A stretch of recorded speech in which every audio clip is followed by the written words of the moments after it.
Howdy folks, Spencer here, and today I'll be doing a performance-focused review on the new United Earth Defense vessel. Chapters are listed down below if you wish to skip ahead to any specific topic. This is a ship that myself and others have criticized quite a bit, largely due to limitations the bridge officer seating would have at a very high level of play with a kinetic-focused build on it. Before we get started, I should add that I am basing this review on a pre-release version of the ship. I hopped on Tribble test server the day before the ship came out, so Monday, November 15th, and saw that the ship was in the Infinity T6 box over there, and decided to grab one and mess around with it. First, let's talk about availability. This ship is going to be released through the Infinity lockbox. So the T6 ship packs, if you have any on you, will be updated to add this ship as an option in them. That means that on the player exchange, you're looking at somewhere around 1 to 1.3 billion energy credits to acquire this ship for a single character. There are no account-wide unlock options available.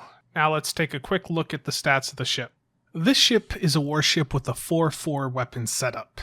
I know 4-4 is not that popular nowadays, but it's really quite good if you're looking for a kinetic platform. Mines are extremely potent in the current meta, and having 4 of them will net quite a bit of DPS if you use the right mines and you use them correctly. Console-wise, the ship has 3 engineering and science consoles and 5 tactical, and of course you get that additional universal slot once you upgrade it to T6X.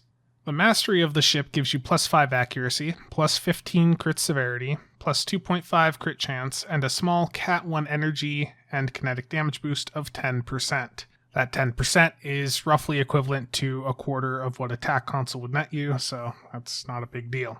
The bridge officer seating is what makes this ship stand out. We have a commander TAC with command seating on it, a commander universal, a lieutenant commander engineer with command, and a lieutenant science. Now, as you've seen on the screen for the past few seconds, there are several example bridge officer setups up on the screen for a variety of builds. One of the big issues we have with this ship is the amount of unconventional systems triggers that we can put on a build. Unconventional systems is a personal space trait that you can get from the Exchange or Infinity lockbox, that every time you hit a control ability, it will reduce the cooldown of all of your universal consoles that have a clicky on them. So your DPRM, any of your consoles that do damage. For a console that has a 2-minute cooldown, each time you activate unconventional systems, you're getting, it's like a 7 or 8 second cooldown reduction every time you hit one of the abilities that triggers unconventional systems. I'll toss a list of those abilities up on the screen now, but you can see an issue with a lot of these is a lot of them are science, some of them are from a variety of specializations. There's not a ton that are engineering and there's none for tactical abilities. So this ship setup, as you can, if I go back to the bridge officer seatings I had up now, you start to run into some issues. If we look at like the Torp DPS option, you've got a tractor beam, scramble sensors, emit unstable warp bubble, and eject warp plasma. That is the best you can do on that Torp DPS option, and that is the exact setup that I would be running on this ship if I were going in and doing a record-setting attempt with this ship. That is the issue with the ship. The limitation is the engineering abilities are really long cooldown ones, so you just can't really spam them a ton in runs. So I went through and did some testing, and I'll go over that now just to show why this is an issue when you're trying to use the ship at the extreme high end. Okay, so what we're going to review here now is some footage from a run I did a while back. This was a run that was unfortunately not able to be uploaded, but it's the best run that I have recorded, and so we'll just use it as a comparison here. Starting at the left, this is you triggering your unconventional systems abilities on a spam bar, meaning you're not waiting for phase space membrane to be off its 20-second duration. If you hit uncon abilities while DPRM or phase space membrane or other consoles are still in that 20-second activation period, then you don't get any benefit to their cooldown reduction from any abilities used during that time period. You have to wait for them to be done and on a normal cooldown before you hit uncon abilities. So left is spam barring them. Middle is waiting until phase space membrane has been used and its buff is over. And right is the record run I did, in which case, because I am a bit of an idiot, I was spam barring them. So let's Just see how this goes. The thing with the Courage, at least, is you can somewhat get away with spam barring them because you have more unconventional systems abilities on there. And if you're running the Delkina, which we've been sort of moving back to, you can run even more. And 2 of them are Intel ones that have a very short cooldown. Oxbat.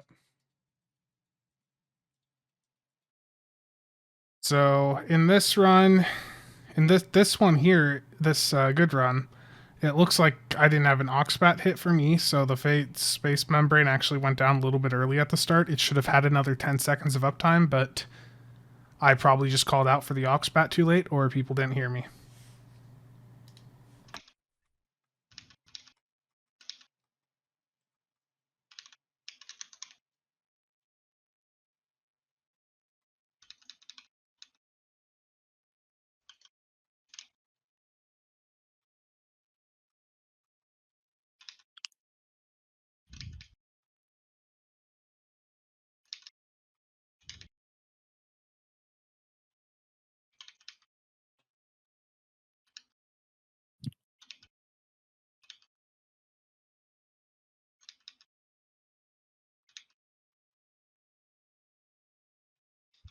My gravel's not up yet.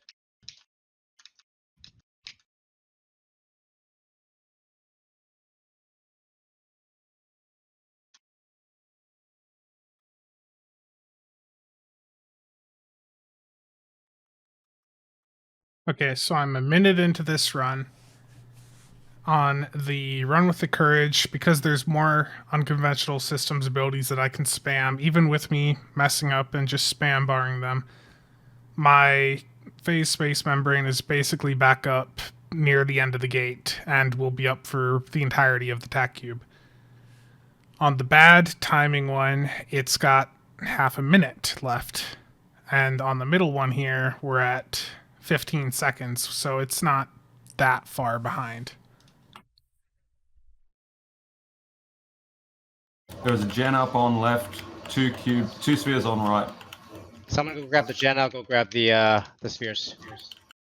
So really here, we're All right. not that far behind with the good US timing.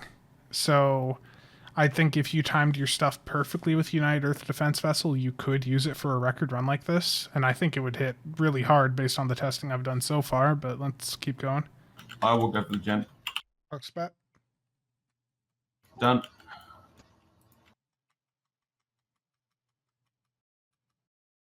Okay, so the cube has just died, and I have gotten 14 seconds of use out of the Phase Space Membrane on this good run.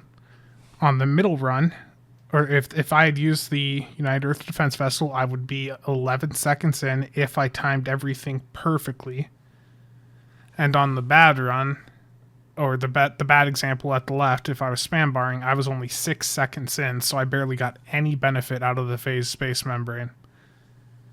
So for a high-end record-setting individual, you know, this is something you want to factor in. Could the United Earth Defense Vessel work for high-end runs? Oh, for sure. It's just going to have a very high skill requirement, as do most things at that level of play.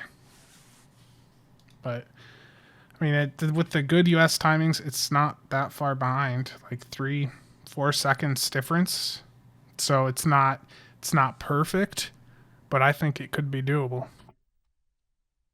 So what does this actually mean for the ship's overall performance? Well, if you are a min-max player, then this ship is capable of just hitting just insanely hard. But the issue is, in a record-setting environment, you have absolutely no room to spare. If you make one mistake with an unconventional systems ability, then you've ruined your run. That's the basic summary of it, essentially. Other ships like the Styx, the Delkina, the Courage, you have more unconventional systems triggers on there, and you have more flexibility. There's more room for mistakes to be made. Now, for those of you that are not min-max players, which I know is many of you, this ship should only really be considered under a few scenarios. One, you're a person just looking for a really solid kinetic platform, and you want something that's going to hit just insanely hard, then this is probably your answer. 2, someone that wants to try tanking in a situation where they have Suppression Barrage 3, which is just absolutely essential in the current tanking meta, Reverse Shield Polarity 3, and then the ability to still run things like Fall 3. And for tanking, I think there's a few possibilities here that I haven't really explored a ton yet, which is due to just the limited testing scenarios on Tribble. And number 3, you're one of the dozen or so people that actually do high-end runs, and you want to see like the ultimate Torp support platform. I think this could be it.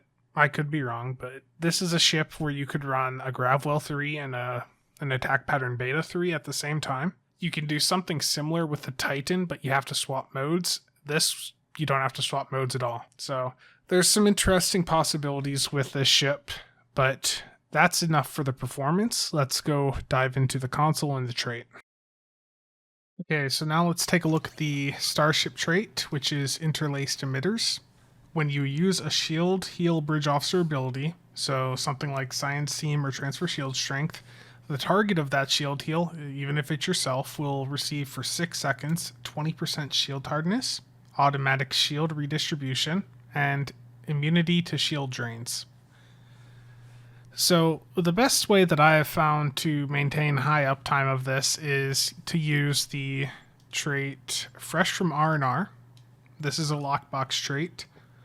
What this will do is it will bring the team abilities, all team abilities, down from a 15-second global cooldown to a 10-second global cooldown. So what I'm going to do is I'm going to toss on a second Psi here, and I've got 2 copies of Psi Team. And this is the most reliable method I've seen to do this so far, though I have not spent a ton of time testing these combos. But with this, you can, with Fresh from R&R on, and 2 copies of Science Team, you can maintain 60% uptime on this trait.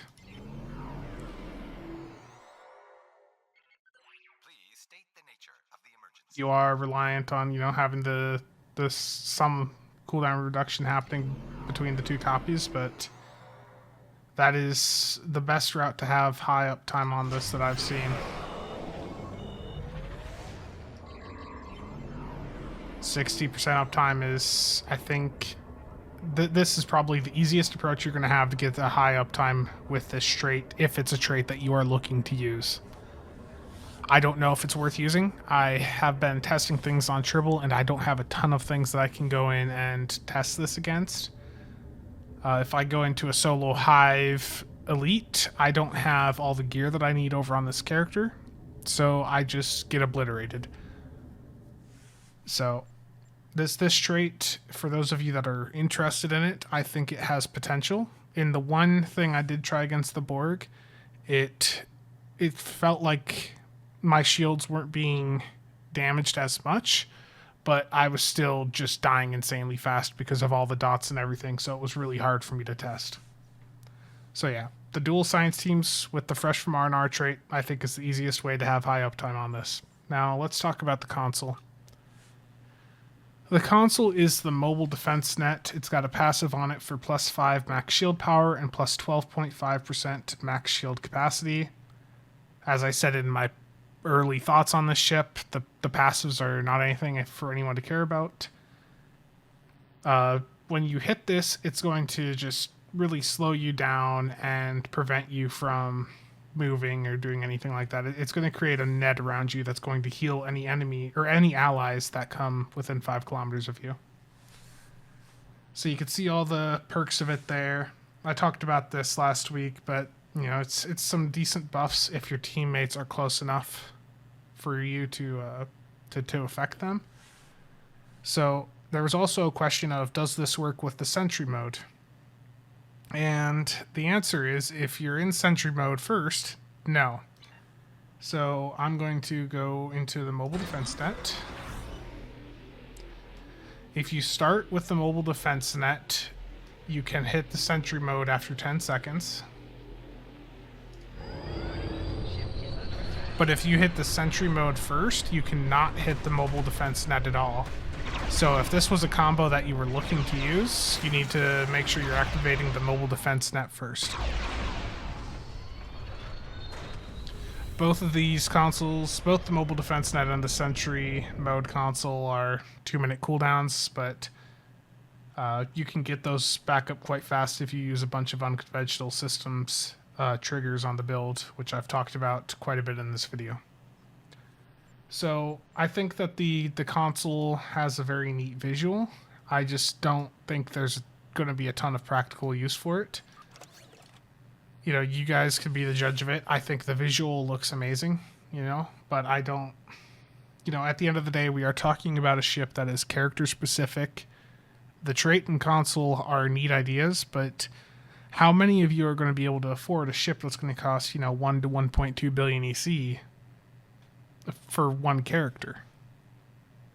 Like the EC inflation with the market has just driven everything up.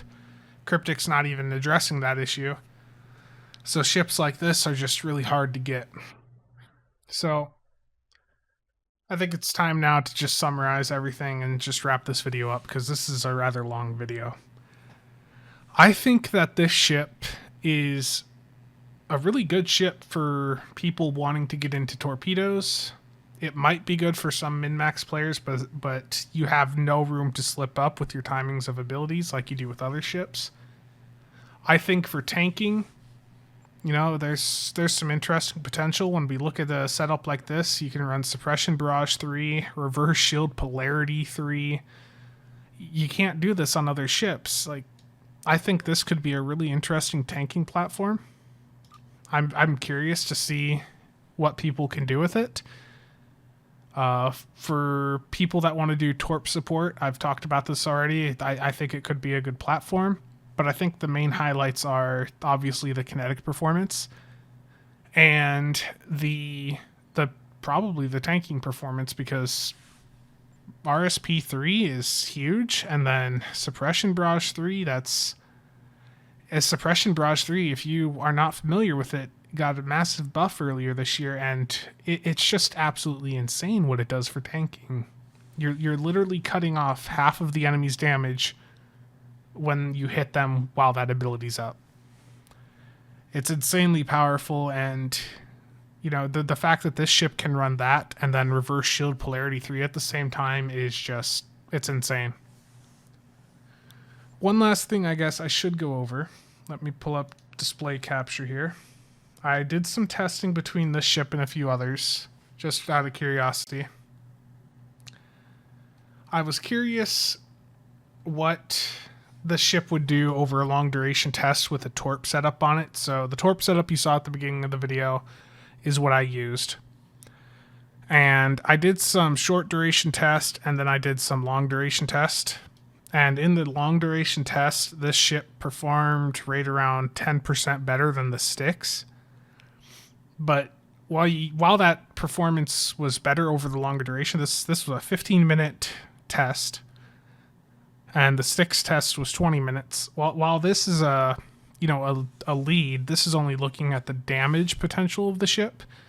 And with something like the Styx, you have all those extra unconventional systems abilities you can run, and when you're in that infected environment, you need to have the ability to have your consoles up as soon as possible, again, by the gate or tac cube. So the Styx has a lead when it comes to actual use in an infected run. But when we look at these ships, you know, if I move this number over here, you know, when you're comparing these two numbers at the right for the United Earth Defense Vessel and then the Styx, that just shows you that this thing can pack quite a punch. Like, the Styx has been rated as like one of the top torp ships for a while now. It's like the second or third best, and it just goes to show, like, this ship really has a lot of firepower potential in it. But as I said earlier, and I've said multiple times now, you have zero room to slip up in a run with this on. You make one mistake with your unconventional systems triggers in the run, and you've ruined the run. And of course, this United Earth Defense Vessel does much better than the Section 31. Most torp platforms do. The Section 31 is a nice ship, but the bridge officer seating on it sucks. That's why you don't see many of them used at the extreme high end. But that is it for today's video. So thank you all for watching. Hopefully this has been informative for you, and hopefully this helps guide you into whether or not you want to pursue this ship. I think the ship is pretty neat. It doesn't have a cloak, though, like the rest of the 32nd century ships, but that's because it's an Earth-specific ship and not actually part of the Federation. It's a pretty interesting design. The looks aren't the best, but you can put some shields on it and make it look okay, most likely. Let me see, what do I have here quick? I've got the Emperor shield. That doesn't look too bad. I'm pretty sure if you put like the Baul on this or something else, you could make it look really good too. Okay, thanks for watching. See you guys next time.